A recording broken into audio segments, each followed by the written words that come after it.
Goals. We all have goals in life, folks. I mean, let's be honest.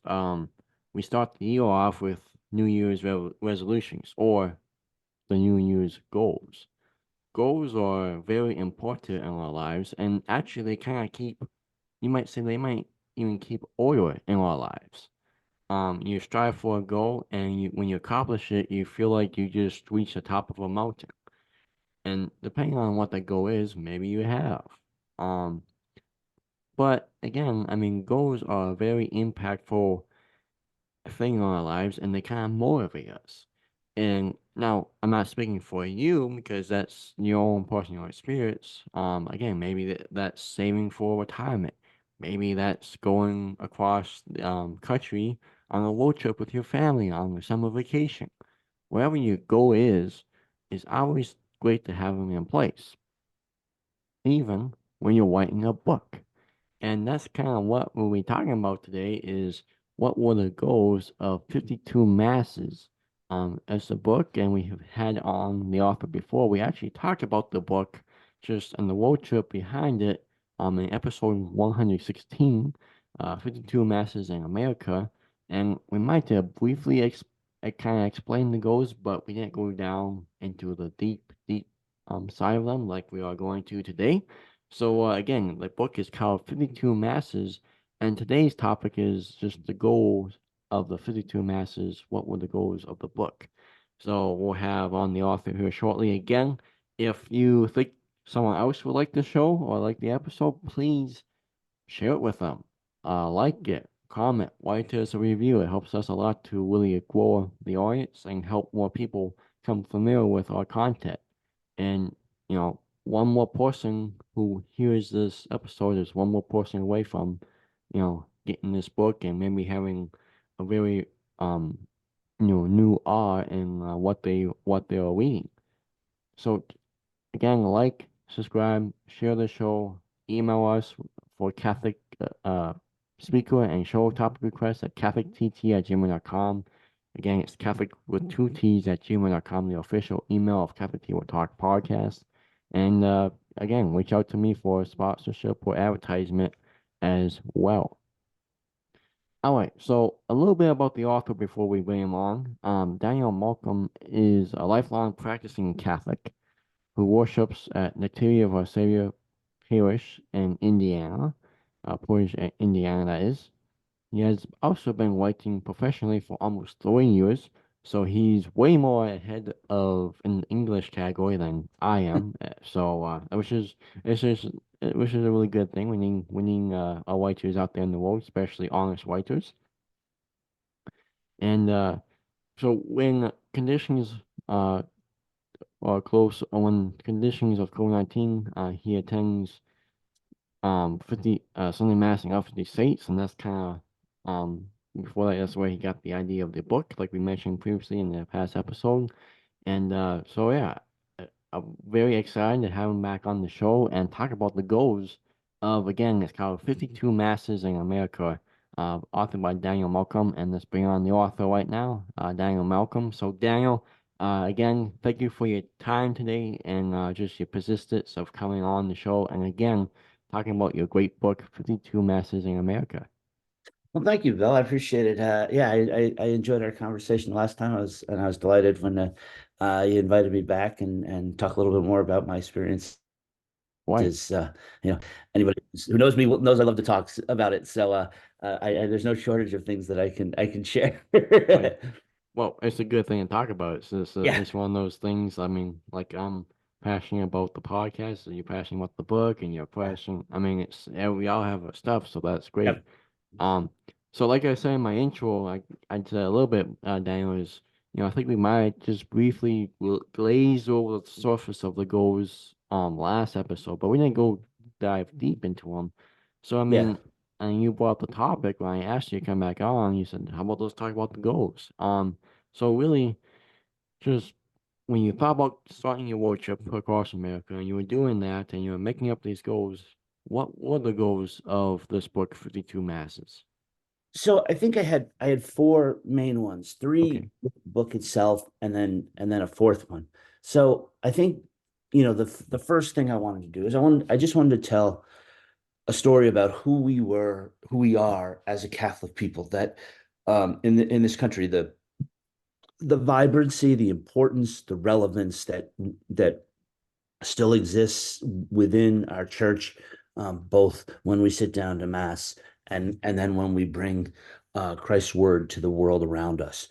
I wanted to share that. I want to share the diversity, uh, the breadth of who we are. I mean, we are the universal church, and I Right. wanted to share that story. Obviously, there's been things that have happened within the church, within the people of the church, that have not been the most positive. Right. And I wanted to kind of provide a reminder that who we are and what we do is still a tremendous force for good in our world, in the world of our own individual lives as Catholics, but also in the world around us, and how we relate with our communities in every conceivable way. And I wanted to do it by focusing on all of us. So that's people in who have entered consecrated life, but also those people who are maybe employed by the church as lay people and lay people as well. I wanted to tell that, and I mean obviously that's a big thing to get your hands on, and I don't I don't pretend that like I covered every potential story there is, because I haven't, and I think I mentioned in the book that you could, if someone else did it, they did this experience, that they would tell 52 different stories, and it could be Right. just as rich, and have the same kind of experience that I did, because that just who we are. So I think that was the first goal. That was kind of the one that kind of existed over everything else, was just that, to tell that story of who we were.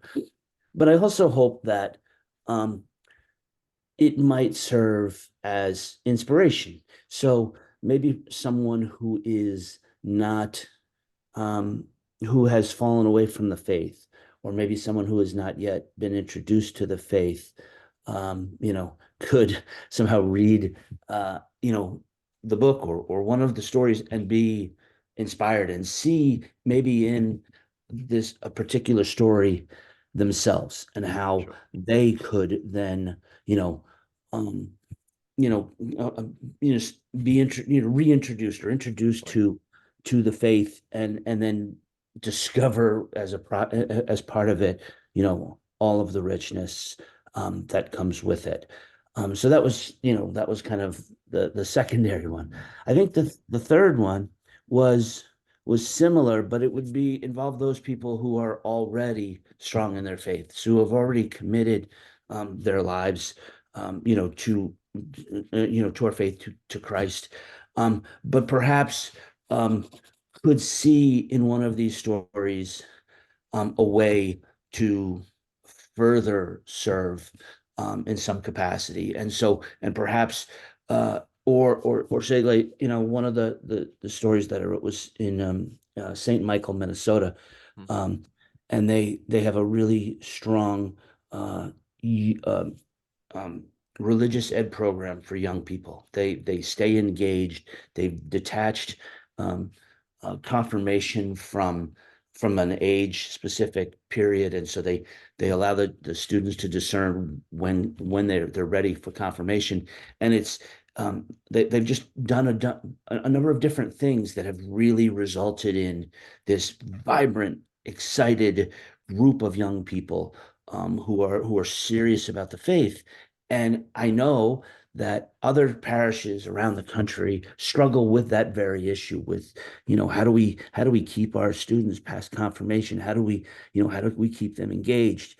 How do we basically, make sure that when we send them out after high school, that they are, going to continue in the path of Catholicism, and raise their families that way. I mean, that's you know that's how we continue, right? and Right. and so I hope that maybe someone who's reading this, maybe a religious ed director or a parish priest can say, what are they doing there that is so successful, and can we implement all or what some of what they're doing in our parish to do that as well. So I hope that people could take parts of the book, whether it was a ministry here in New Jersey that's, has a frozen food ministry for, for the people in their community, or um, Kathy Kuzman in Colorado Springs, who, upon living through getting forced basically into an unwanted divorce, and found herself broken and in need of help, and not finding it anywhere. So she set out and said, I'm going to do that. I'm going to be uh, a divorce recovery coach for Catholics who have experienced the pain of divorce and want to be repaired. They want to, they're broken, and they want to be healed. And so that's what she set out to do. And so they have she created a program in the Diocese of Colorado Springs.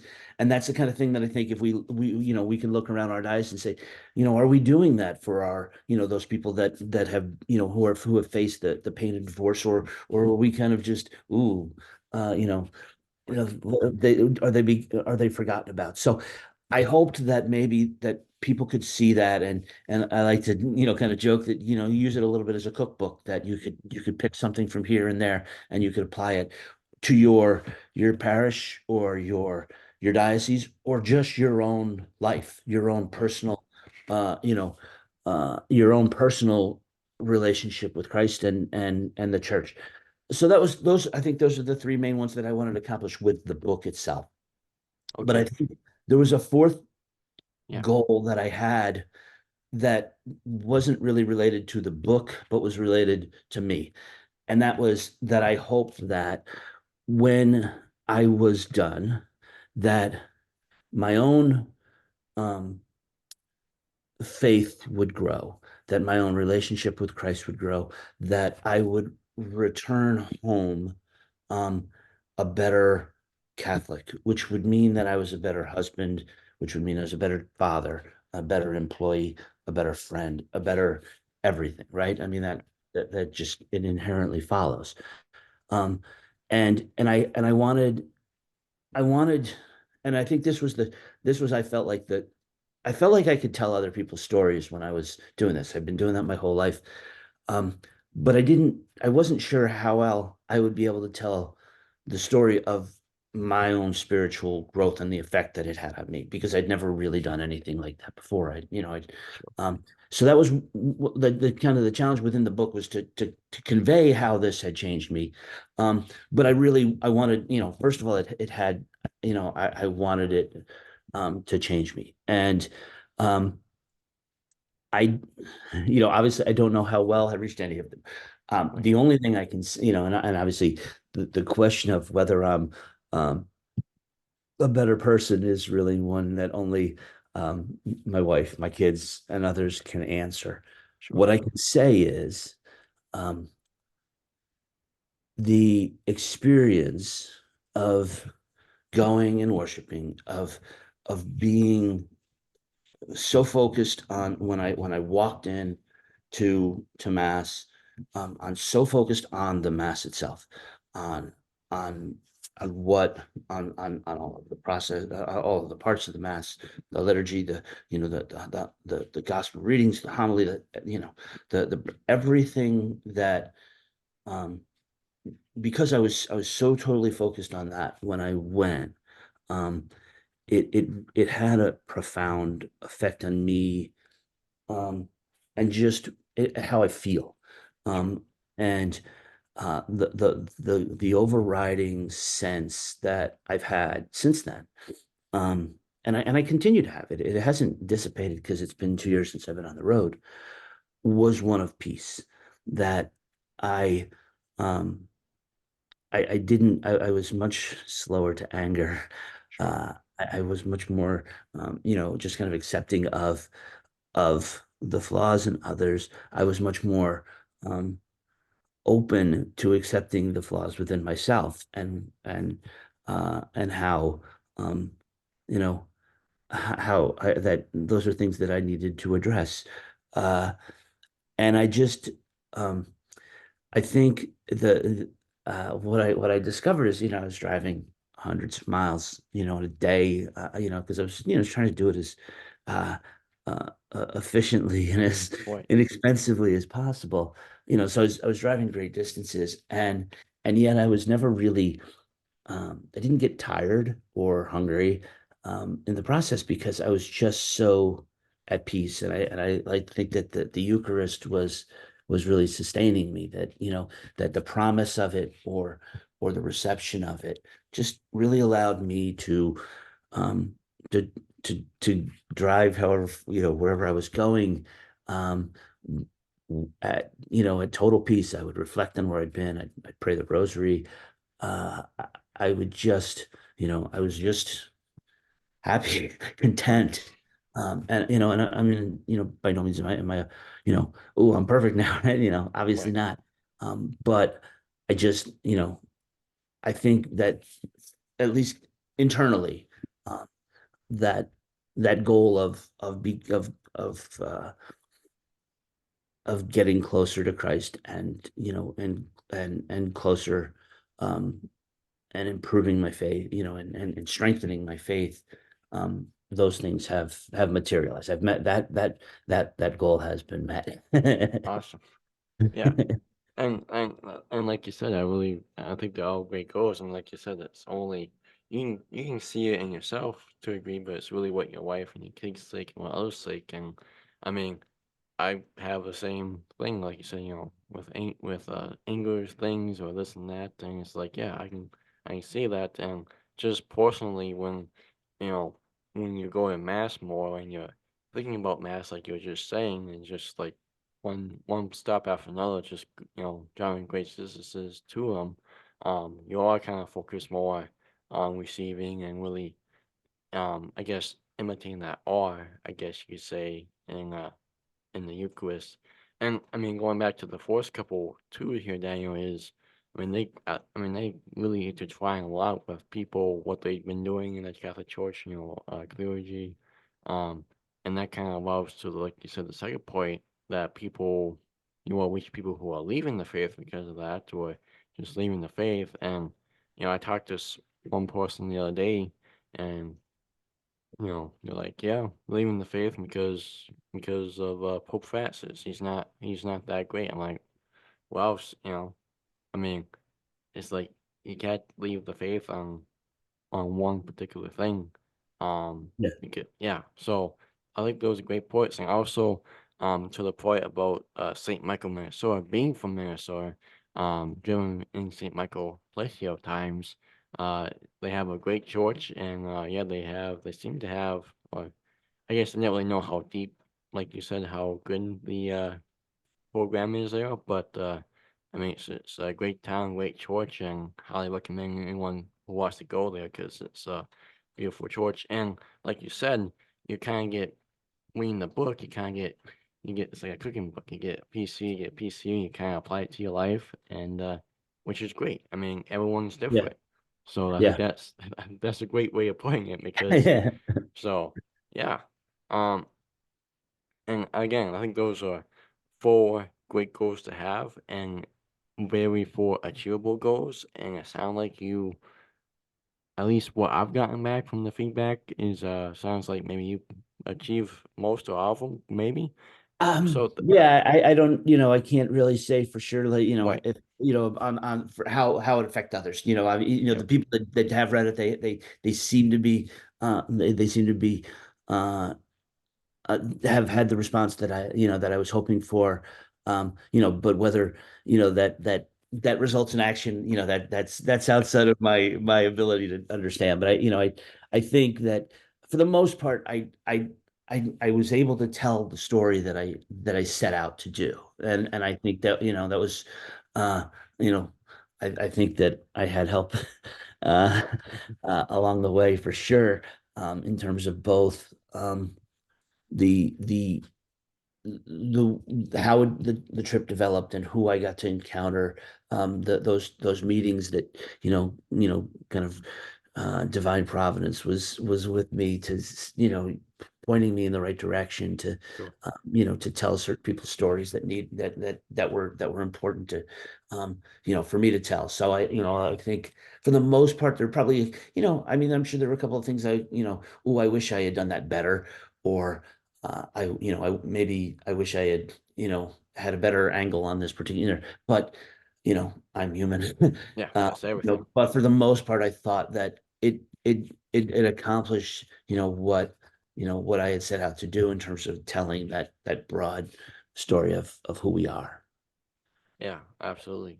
And like you said, I mean, it's called 52 Masters in America. So if people were looking up on the interview, make sure you're still listening. But yeah, look it up, and yeah, it's like I mentioned last time too.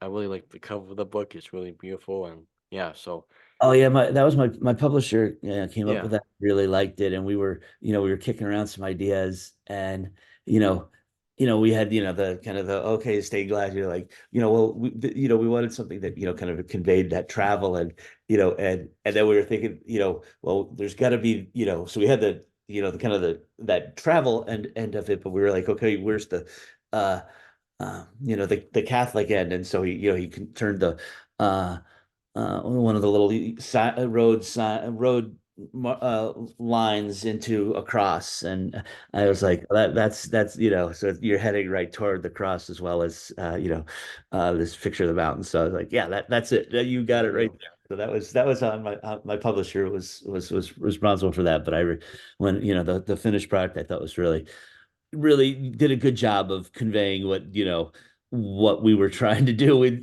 Sure. one single image, right? I mean, it's hard to Oh do. yeah. No, and I mean, just going back to like you said, just the goals thing. I mean, just the goal of road tripping, the goal of writing the book, the goal of making the cover, the design, making everything. That's not a small item to do. And like you said, you had help, and I mean, again, that's just great because again, writing a book is no small thing. I can't. In college, I had a hard time writing a two-page paper. So I mean, again, you are more Well, into fortunately, I do like what I do. So right, absolutely, that was when I was kind of blessed with this idea, this is something. Oh wow, I would love, I love to write. So that that part of it is the part that comes easy for me. yeah, absolutely. It was the So travel that was a little more tricky. yeah, I could see that.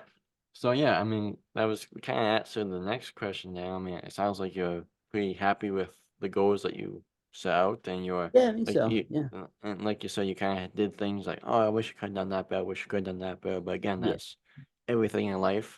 That's Yeah. whether you're at work or whether you're at how you get to a ballpark or a stadium or Yeah. something. It's like, oh, I should have took that one. Oh well, dang it. So you explained, I believe you explained last time we talked about this book, Daniel, that you want to do more road tripping maybe. Is there another trip on the horizon? Can we get an I update would on that? I would love the thing that I would love to do, and I mean, it's more of in this case, it's more of a choice. It's more of a dream. Like, I feel like with 52 masses, that this is what I was kind of asked to do, what I was called to do. That Christ was, this is how I'm kind of calling on you to serve. It was a very, a strong feeling that way. I would love to follow it up around the world, to do 52 masses abroad, essentially, and travel to all the continents. And but that would be, I couldn't ask my wife to make that sacrifice, Sure. financially. That would be something that, like, someone else would have to say, we want you to do this, so someone would, who was particularly moved by the book, and wanted to see that, that follow-up kind of thing. But that would be, I would love to do that. I mean, but one of the things that I have done, that's more realistic, is I still will, seek out, going to mass at different parishes, all the Sure. time now. I kind of plot, when I'm going to be somewhere, can I get in a daily mass? Can I, is there something so it's changed my mindset, considerably, in that I always want to, you know, find a new place, because there's that sense of, when you walk into any new Catholic church, new to you kind of thing, there's that, wonder, because, it's one of the things that, because um, our churches tend to be more beautiful Right. than some, say, our Protestant counterparts, or for a variety of reasons, I suppose, age, and and just philosophy and everything. But because of that, um, there's that, oh, I wonder, how is this house, going to be, to, how this going to be, available to me, and this place where we come together to worship, and there's that beauty that you often encounter. And so I do, on a much more localized level, I still will travel, but because my work often requires me to do some travel, I'm always always trying to figure out. I was in Florida a couple weeks ago, and I went to two different daily masses, before the conference started, because Right. it's just become part of what, my mindset when I'm Yeah. on the road, is where can I go, and go to mass in a new location. So that's been, it's not necessarily related to the book, other than, if I hadn't done this, I probably wouldn't be doing this Right. now. So I still, kind of have that, I can't wait to go somewhere new, mindset. So whether it's just for a daily mass or Sunday mass or whatever the case may be.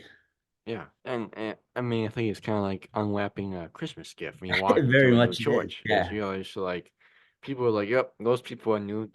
They're visitors because they're just kind of looking around, or they're doing something that the locals don't usually do who go there every week or every Yeah, day." yeah, you really And get to appreciate it, yeah, and see, you're seeing this, because can you, I mean, because I'm sure you've been in churches that are just spectacular, and right, and but probably if that was your, your home parish, and you went there every week, you'd probably, eventually not, realize how beautiful it was, and then, but seeing it, with kind of fresh eyes, it kind of alerts you to, oh my gosh, this is spectacular, that, and uplifting, and right, so it's a great, each parish you go to, each church has its own character, its own, its own, small, small things that are done, that are different, that gives it, that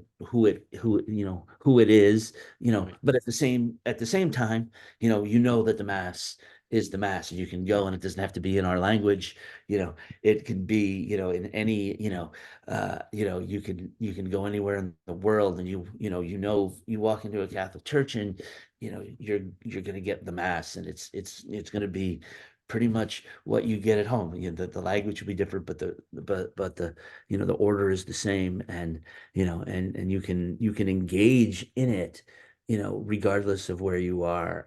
And there's something really special about that. I talked to a couple of people, when I was in Wyoming, and it was a story of, at Yellowstone National Park. So it's all people who are from elsewhere, who are coming, and it's a lot of people who maybe work there during they work there all summer, and right, so they go to mass, and one of the women I was speaking to, she said, she's a traveling nurse. She said she always, you know whenever she went to a new town, she said, I would just, I already knew where I was going. I would go to the Catholic Church. That was it. She said, and I would have these fellow nurses who would spend like all this time looking for the right church that they were, where they felt comfortable. Whereas, like, she always knew, this is where I go, and always felt comfortable. And she never had to, she never had to worry that she wouldn't find that church community that wouldn't be, uh, you know, comfortable and out of place, that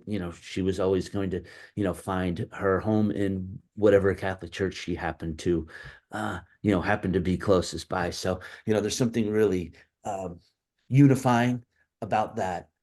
Something that really again relates to that universal church, the nature of that universal church, that we can go anywhere in the world and find a Catholic church and be at home there, um, while also seeing the way different cultures maybe have small differences in terms of you know Right. outside outside mass, or the music, or there's little things that um that happen, that take place, that that, oh, okay, now I'm in an African Catholic church, but that root, that base is always the same, and it's very comforting, and allows us to that even if the language is completely foreign to us, um we're still there for the mass. Right. And I don't know if absolutely. that was the answer to your question, but Well, no, as you can tell, I like talking, so no, that's the, yeah, no, that was totally fine. I mean, like when years back when basically our forced family vacation, I don't really remember much of the church inside, but it was in Marquette, Michigan. And okay. it was a huge, beautiful church, and to this day, I still remember walking in, or going, opening those big doors, and you walk in, and you're just like, whoa. And I can't Yeah. remember the name of it, but it's just like you Well, really remember stuff yeah, like it's that. probably the cathedral there, because Yeah, that's the yeah, diocese. So right. So, up up and there. that's basically, I mean, again, like you said you cover in the book, it's you see all these different people and different characters, the different little styles, I mean, not styles, but the way um the priest does mass, because each priest is different, even though the mass Yeah, is still the yeah. same, but each priest is different. And languages, I mean, I've been to Latin funeral, I've been to Spanish mass, Hmm. one of them, and yeah, it's different, but you're still there. You're still on, and you're still drawn into it because, Yeah, like you said, it's still the same oil of the mass. It's still the same. Eucharist still gets you know, yeah, it still yeah. happens, and yeah, and Yeah, and being down.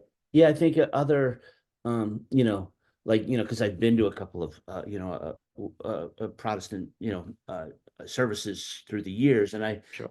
I can only imagine, like, if I were a non-English speaker, I don't know that the service I went to at the Methodist Church would have that same resonance, because you wouldn't necessarily know what's going on. You wouldn't speak the language, and there isn't that, the the presence, and the kind of how everything works toward the Eucharist Right. isn't really there. I mean, it's just not a part of what of what their service tells. So no matter what you are, the Eucharist is, that this is the real presence of Christ. That you know is in every mass, and so that, if nothing else, Yeah. every mass is still, it still has that at its core, and so that makes for such a powerful unifying um uh, element of our shared experience. Right. Absolutely. And yeah, so last question here for you. Okay. And I know you kind of maybe briefly touched on this, but I do want to get this one in. Is Yeah. out of the four goals you staying at the top of the show was, the four goals you stayed. Man, I know you kind of reflected more on your personal one for sure, because like you said, you don't know how many Yeah. people are influenced, inspired by it, but just overall, how has these goals impacted your life as as a Catholic, as a father, as a husband, um as an author? How has these four goals of 52 masses in America just impacted you? Yeah, I think, I think that it really, I'd been, like I said, I'm, a lifelong Catholic. And I think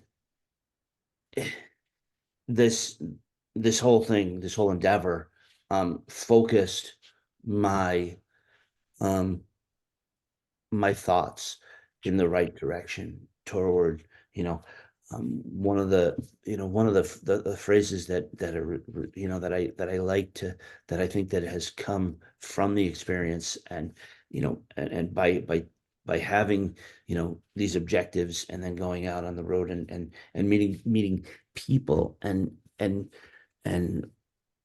learning different elements of of our entire faith, because it Right. was a tremendous learning experience.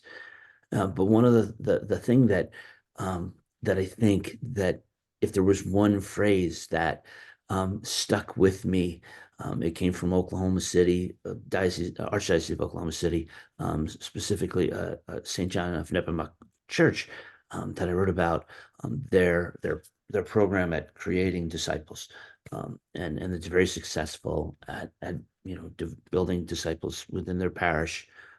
And the that so that one phrase of "be a disciple" has been the one overriding thought that has come from it, and has resulted in, in setting out to do these things, and having these goals of telling these stories and sharing these things.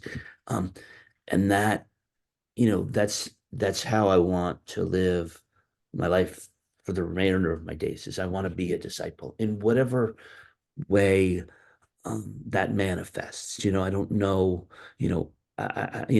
obviously we all have gifts, and we all, we are all called on to use our own gifts. And that's, so mine might be different from yours, who that might be different from, someone in, who's, become a priest, or someone who's, involved heavily in religious education, whatever. And all I, so what I've, what's come from it is this sense that, I want to use my gifts to be a disciple. Right. And, and that's what I, it's the mindset I have. It's what I pray, what I ask, is that ability to, to see this through, and to be that person, that Christ is asking me to be, for, for him and for our church. And so that would be, I think, if the one thing that I didn't, um, I didn't have that goal beforehand, but it was as a result of this, that I saw that I saw this, um, and it really has, continued to be my kind of a mantra, my internal, that mindset of, this is what I want the rest of my life to be, is to serve as a disciple, um, in, and an effective one, and, not just saying it into the wind, and it disappears, but to be someone who, is an effective uh disciple for Christ. And Right. so that's above all, that's the kind of the outlook that I have as a result. Which, I mean, to be honest, that's what every Catholic should do. Unquestionably, yeah, Yeah. yeah. Because again, a lot of people, a lot of Catholics are like, yeah, we go to church every Sunday and we listen and we have the Eucharist, and then we go home and well, we just kind of And that, don't yeah, read that the was Bible, and yeah, yeah. yeah, So, no, well said, and like I said, I think that's what everyone should strive for, and even non-Catholics, you gotta follow God's will for you. yeah, That's just what we're called to do. That's yeah, that's almost a mandatory thing. We think it's a choice, which it is, but it's if you want to be a true disciple, that's what we're called to do. So really touching, and thank you for that, Darren, because again, that's what everyone should be doing. Real quickly, where can people get the book? And of course. yeah, Yeah, so yeah, you, if you go to my website, which is just 52masses.com, there's a link to a a secondary page. But it goes directly there. It's on a square, is the name of they host, and you can order a copy. You can get a paperback or hardcover, and you can get a signed copy. And if you want the hardcover, I'm happy to sign it. It's not an option, but I'm happy to sign anybody who gets the hardcover.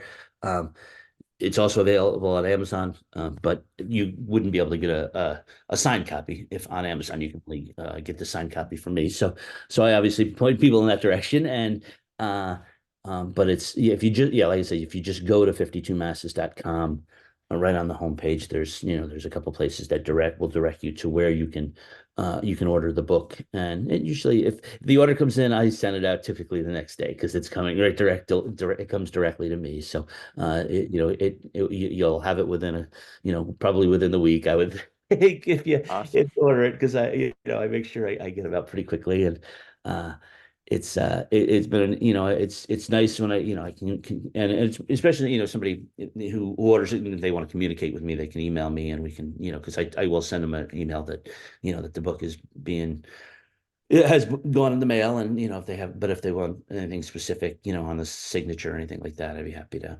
Yeah. do it. And I love talking to the people who are interested enough to buy the book. And that was, that was like so true with my experience, was that, I would be on the road, and I only talked to the people that who were really engaged in the faith. So I had Sure. these really great conversations. And so it's the same with people who wrote the book. It's like I can have really great conversations with them. And uh, but yeah, I'm happy to do it that way. But yeah, so it's 52masses.com if you want to find the place to order it. Yep. Awesome. And it's a shorter book, correct? It's not like a big, massive book Uh, that you want to take it's about 300 pages, I think, is yeah. So that's yeah. So it's not terribly long, and I mean, it's easy to read because quick.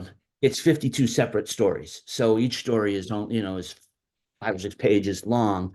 And so a lot of people, like, I know, were reading like one a day, and so that was how they did it. So it didn't take very long to get through one of the stories. And then, you would just, kind of move on. The next day you'd start another one. So I do know that, some people kind of chose to do it that way, which was kind of neat, because Yeah. they would reflect on where I had been Quick. in the same way I had. So yeah. Awesome. No, Okay. really, really, really, really cool stuff, Daniel. And like you said, I mean, you're just really a very great guy to be around. So again, I appreciate you coming on the show. And like you said, I mean, like I said, you're very passionate about the book. You really want others to see it, to read it, to really, even just look at it in their own perspective, which is great. And like you said, you're very passionate about it, and you just talk about it, which is great. There's less talking for me. That's great. So, and again, Yeah, yeah, I can do that for sure. absolutely. So, like I said, it's a great book, folks. Again, 52 Masters in America, 52masters.com. We'll put it down in the show notes description box below, so it's easy access to everyone. So, Daniel, again, thank you for coming on the show. I really appreciate it. And good luck with the book. And also, hopefully you can go on that worldwide trip. Yeah, that'd be wonderful. So one of your listeners is really, really wealthy, and they they want to say, hey, I'd like you to do that. Then by all means, feel free to reach out to me. Will Can't ask do. my wife again. Yeah, connections, so everything, that's for Yeah, sure. So, exactly. All all right. right. Daniel All right. Markham, everyone. Hey, Yeah. thanks. No, thank you so much for having me again. It's such a pleasure to talk to you. No, yeah, like I said, anytime, and like I said, it's really an encouraging book, I think, for a lot of people to get. And well, also, I did not include this, folks, in the intro on our YouTube channel and our YouTube channel only. We have a whole playlist. If you scroll down our YouTube channel a bit, is called Books to Get. That is the playlist. Books to Get. We have the last episode with Daniel, and I'll put this one on there as well. Those are tons of books you can get that we've had on the show, and very inspirable, very impactful. So again, if let's say over, you're moving through Easter, you're going into the summer, you want a couple books to read during the summer months, and you want 52 masses, and yes, and this will be down in the playlist books to get on our YouTube channel. So please check that out as well. Until next time, everyone, thank you again for coming on board and listening to another great show here at Catholic Table Talk Podcast. We'll see you again next week. Stay and say grace, go to sacraments, and be inspiring and being on and try to get to some place new for church if you can to really, again, get that new feeling of the Mass, of the Eucharist, and which is what us Catholics believe in, like Daniel does a lot. So, again, thank you. We'll see you next week.